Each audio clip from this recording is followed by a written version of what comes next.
وبعد الطلب الملح من أخي الطالب أحمد والمحمد يحظيه، قلت هذه النماذج من الأدب الشعبي لعل وعسى أن تكون هي الأخرى حزت في مفصل.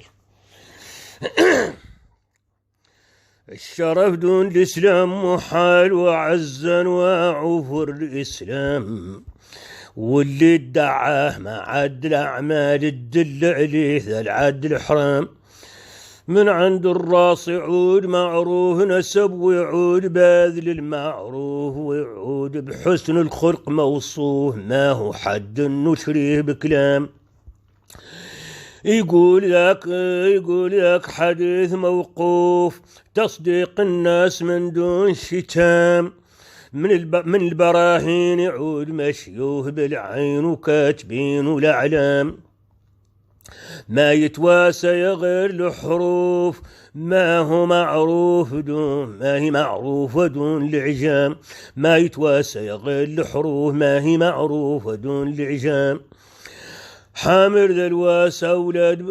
الوسا وأولاد بالسباع، في كتاب اللؤلؤ المشاع. الشرفهم لين الإجماع، من الأعلام برؤوس الأقلام.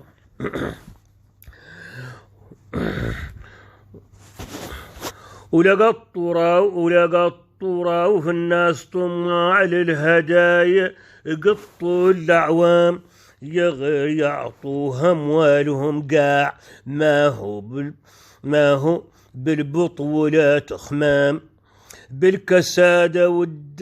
بالكساد والدهوير، لو ضاعوا لهم في شيشين ولا شي حرام. وشنه باط منهم الأسماع، بمريميدة والبتيت التام، وبالشعر الفصيح فر وانواع، المنثور ومسجوع الكلام. واحمل رايتهم حد ثمين، أحمد سالم من دون تخمين. كيف تبوه محمد